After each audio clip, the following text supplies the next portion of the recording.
15-year-old girl and 50-year-old man at the center of a nationwide Amber Alert. It's been a year and a half now since 50-year-old high school teacher Tad Cummins ran off with his 15-year-old student. Hey guys, welcome back to my channel. So today I'm going to be doing a true crime series. I've never done these on my channel, so pretty excited. The Elizabeth Thomas case.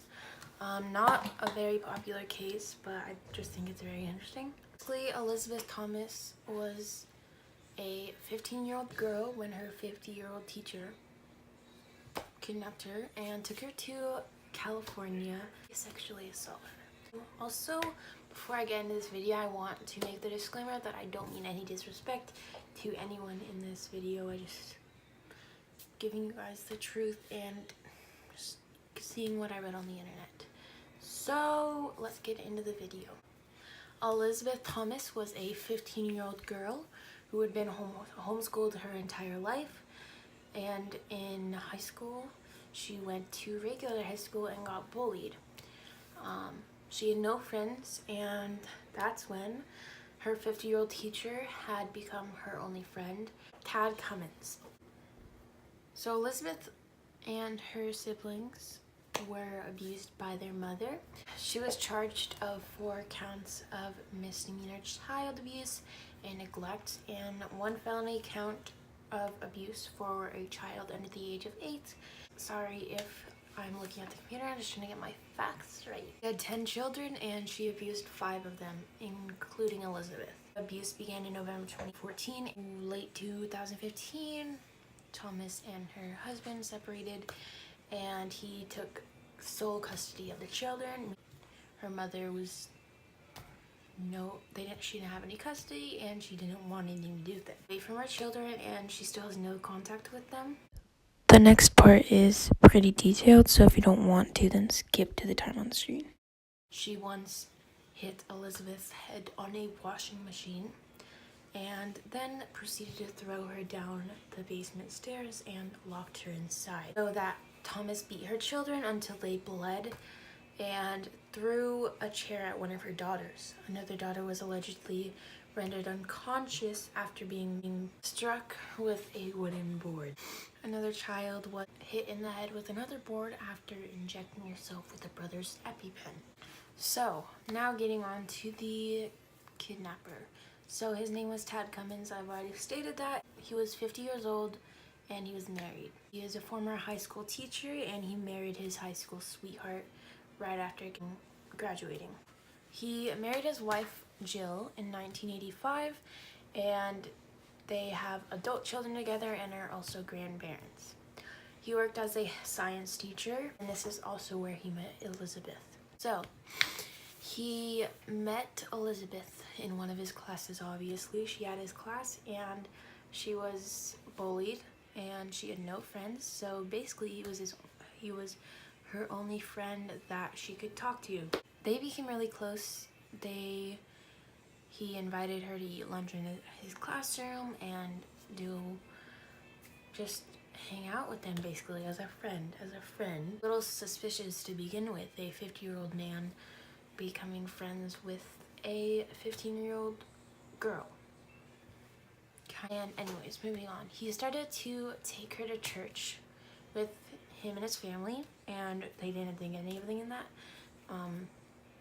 Then on January 23rd, which was a Monday, one of Elizabeth's schoolmates, and she was walking into Mr. Cummins' classroom, and she saw Elizabeth and him kissing, and she said, and I quote, "kiss." It wasn't like a make-out kiss, just a peck on the lips. And then on January 24th, and according to the school's report, he told the students that he was a father figure to Elizabeth, and he saw her as a close friend and a best friend.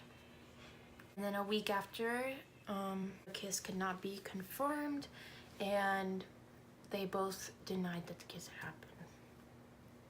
He was removed from his class as a result of the report. His father said that he found out about the incident when the sheriff deputies questioned him on January 31st. And he said he was never informed by the school district, which is really crazy to me, because Why would you not tell the parents of the child that there's been some allegations of a student-teacher relationship? Why would you not tell the parents?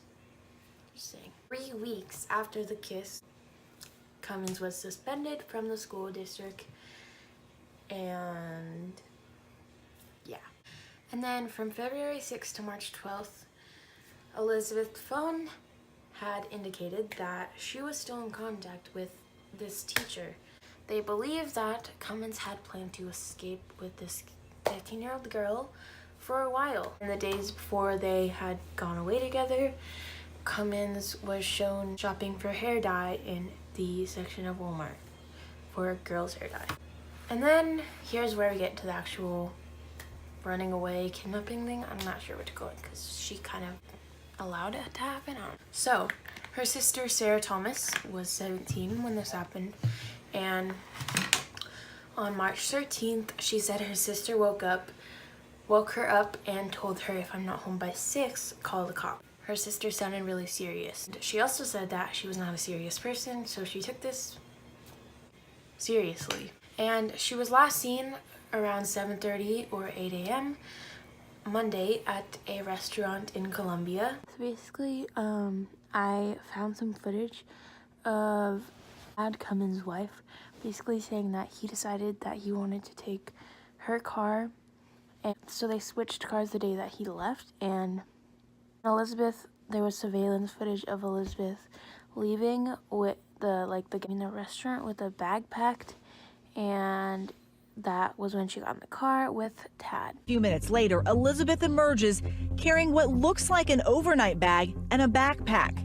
It will be more than a month before her family sees her again. When Elizabeth didn't come home that night, her sister was scared, obviously, because saying, hey, you need to wake up. And I'm like, what? She's like, if I'm not back by 6, call the cop. But she didn't think Elizabeth knew what she was leaving that day, and she said she wouldn't leave her without hugging her. And she updated her Instagram bio to say wife, which on March 17th, Jill Cummins conference, and she begged her husband to return. March 21st, they went through his search history on his computer, and they found some pretty crazy things to search up. They found that he searched how to marry a teen bride and teen marriage only 8 days before he and Elizabeth had run away together. Obvious, and they used to post like quote pictures, very romantic kind of quote pictures about each other. Cummins post, "You're all my heart ever talks about. It was love at first sight, at last sight." And Elizabeth, "I look forward to going to school just to see you. I love you." The month of April, a man at a gas station had lended them some gas, and he was just genuinely a nice guy. And then they went to a farm. They lied about them. What I meant by this was he said he was younger and she said she was older, and they also lied about their names, so the farm couldn't have known it was them. And they said they were 22 and 42. The farm was also like very out of contact. They weren't like in the loop. They didn't know who they were. They didn't know what they looked like, and there was no like Amber Alert thing. So the farm, they asked them to do work because they were just living there for free, and to like make sure that they were doing their works, because you don't get to just live somewhere for free and not do any work usually, especially if you're just going there, you don't know anyone there. Eventually, like a week after they arrived, the farm kicked them out. And so after they were kicked out, they had nowhere to go, so they drove back to this gas station that the man had lent them gas. And they said they had nowhere to go. "Do you have anywhere for us to stay?" to the man who owned the gas station. Seemed like genuinely nice people, so he was like, "Yeah, I have a cabin you guys can stay at." So they stayed in the cabin for a few days or something. I don't remember how long it was. So the owner of the gas station had went to hang out with his friend, and he just started to talk about these two people that were staying at his cabin. And the man was like, "Have you heard about Elizabeth?" And he's like, "No." And his friend showed him a picture, and he's like, "That's definitely them." So we decided to call the police, and a SWAT team arrived at the cabin, and it was in the middle of the night. So they just waited for him to wake up, and the owner of the gas station had to kind of lure him out without his guns, because he had 2 guns that he had brought with him.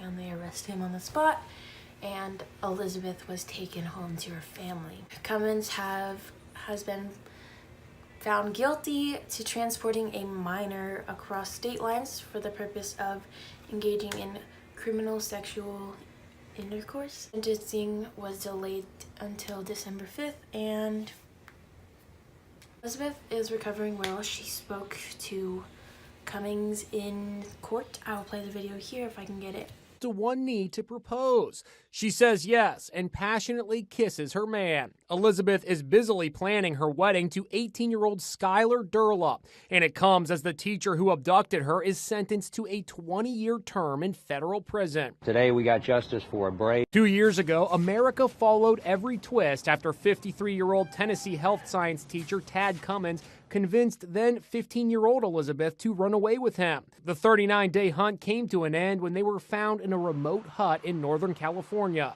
Last April, Elizabeth fled the courthouse when Cummins pleaded guilty, but yesterday she faced down her tormentor at his sentencing, although she was too traumatized to speak out herself. That's the finale of this case, I guess that's what you could say. How long is this? I think that's it for this video. I hope you guys enjoyed. Comment down below if you guys would like to see more of these videos. And yeah, bye guys, I love you so much.